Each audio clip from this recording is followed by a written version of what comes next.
Fire, I say. Hello friends. Records have appeared that confirm that Russia shot down an Azerbaijani plane in December last year. You might say, no wonder, I agree. But now there has been a new escalation of the conflict. The Russians killed several Azerbaijanis. Well, Azerbaijan has detained 2 FSB agents.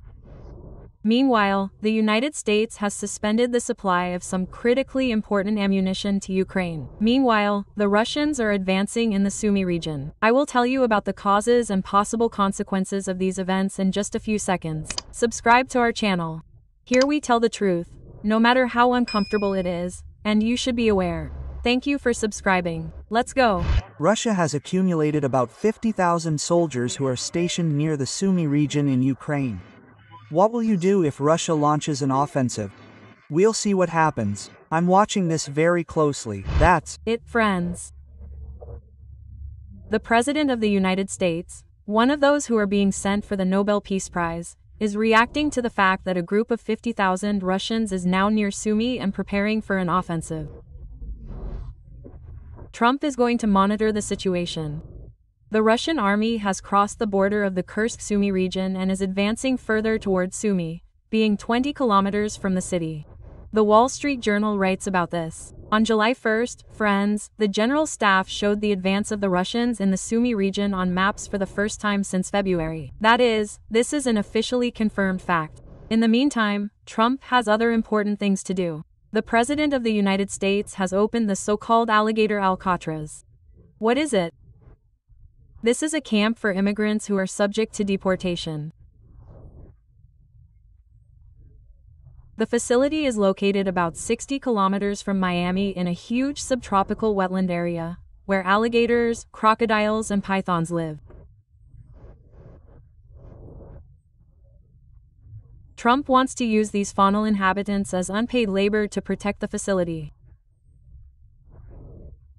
After all, there is only one safe way to escape from there, and that is by air.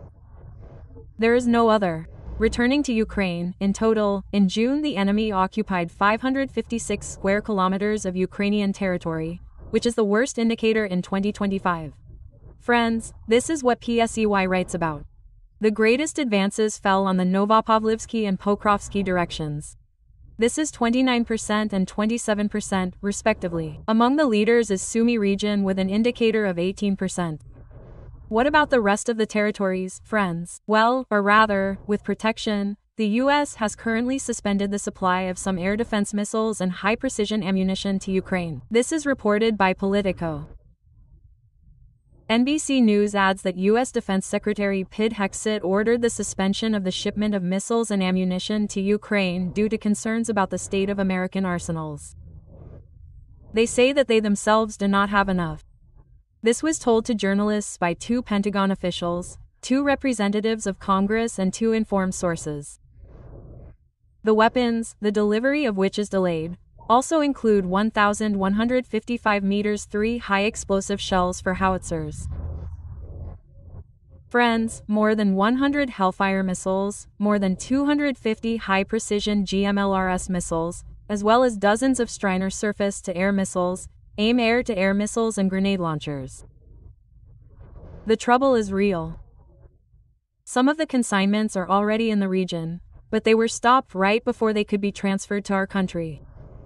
Against the backdrop of the ammunition crisis, European partners would come in handy, you would say, friends, and you would be right.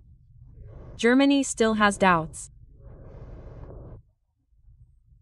German Chancellor Merz said that the supply of Taurus missiles to Ukraine remains an option, but he has not yet agreed on this with Zelensky.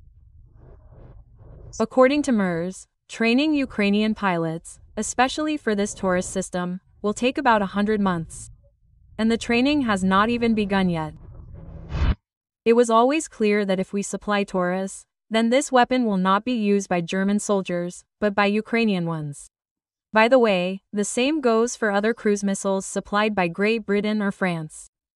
The problem for us is that this system is extremely complex and it takes at least 6 months to train soldiers on it. X is already being trained. We have not yet agreed on this. I talked about it with Zelensky. I also discussed it in the coalition. We have not started yet. This is and remains an option. At the same time, you see how fresh information about the conflict between Azerbaijan and Russia is gaining momentum on the network. It is gaining momentum. Now I will tell you what happened and what could happen next. And in the meantime, don't forget to subscribe to our channel and like this video. So, I will tell you what is happening so that you are aware. June 27th, the provincial Russian city of Yekaterinburg. Local FSB and Interior Ministry security officers conducted a raid against the Azerbaijani diaspora. I emphasize diaspora. The raid turned out to be traditionally harsh and bloody for the Russian hinterland. Under the pretext of clarifying possible involvement in crimes 20+ years ago. These are events from 2001 to 2011. 50 ethnic Azerbaijanis were detained. They were brutally beaten and tortured. As a result of torture, 2 people, brothers Hussein and Ziauddin Safarov, died. Whichma brothers and the murder of Ziauddin and Hussein were committed are confirmation of the complete disregard for the law in Russia. Are there really no moral norms there anymore? The regime is ready for anything to preserve power and its interests. Some of the victims have broken ribs. There are those who have suffered spinal injuries and internal organs. If Azerbaijan had not intervened, the number of victims could have been hundreds of times higher. A few hours after that, Azerbaijan is demanding that the Russians investigate the events, and is also canceling the visit of its parliamentary delegation to Russia. A number of cultural events by Russian figures in the country have also been cancelled. And then Azerbaijan is conducting its own raid against Russian propagandists in response to Russia's actions. They are arresting employees of the Russia Today branch, including the editor-in-chief of this media outlet. It is alleged that both detainees were agents of the Federal Security Service. We can believe it. After that, the Russian Foreign Ministry has already expressed deep concern, and Russian bloggers and propagandists have begun writing about a new den of neo-Nazis and declaring the need for a preventive strike on the former colony, which has completely lost its common sense, has broken away from SIPCO and is allowing itself to publicly scold the metropolis. The European Union has expressed support for Azerbaijan, condemning the actions of Russian security forces. And this is not the first time that tensions have escalated between Russia and Azerbaijan. Friends, let me remind you that on December 5, 2024, Russian air defense forces based in Chechnya shot down an Azerbaijani civilian plane with missiles, and then refused to come to the rescue of the crew and direct them to the Caspian Sea, apparently counting on it falling into the water and burying all traces of the rescuers' crime at the bottom. But the plane reached Kazakhstan and made a hard landing. 38 people died then, but 29 survived, who told the truth about the attack. Later, their words were confirmed by experts who found traces of the plane being hit by Russian missiles. And just yesterday, journalists published a video that allegedly proves that the Russians purposefully shot down an Azerbaijan Airlines plane on the orders of the Russian Defense Ministry. On it, you can clearly hear the instruction to open fire on this flight. Azimuth 338, range 7,000, height 490, speed 118 courses to 230. Yes, the range is already 7. Fire.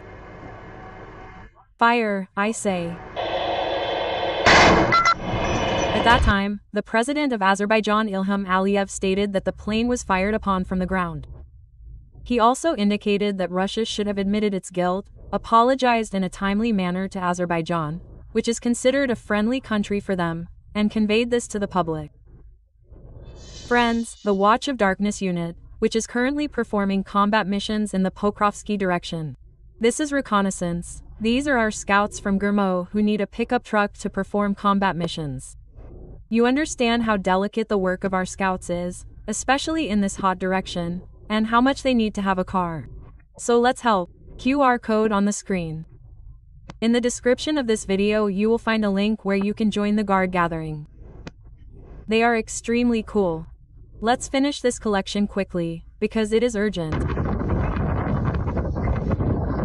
Units within the Special Forces of the Ministry of Defense of Ukraine are turning to the heroic charity project and Yaніна Sokolova's subscribers for help in raising funds to purchase a military vehicle to perform combat missions. Together to victory. Glory to Ukraine. What will happen next? Let's look at the current situation and development. The arrest of FSB agents by Azerbaijan may become a red line for Russia, because for Putin it is something personal. Moreover, these were not agents that no one supposedly knew about. These people worked in Azerbaijan for many years. Everyone knew that they were employees of the Russian Special Services. That is, well, nothing new. Such a demonstrative arrest is a loud slap in the face for Russia. Therefore, respect to Azerbaijanis in this story. Our next video is dedicated to the events that took place last week. Be sure to watch it, it is here.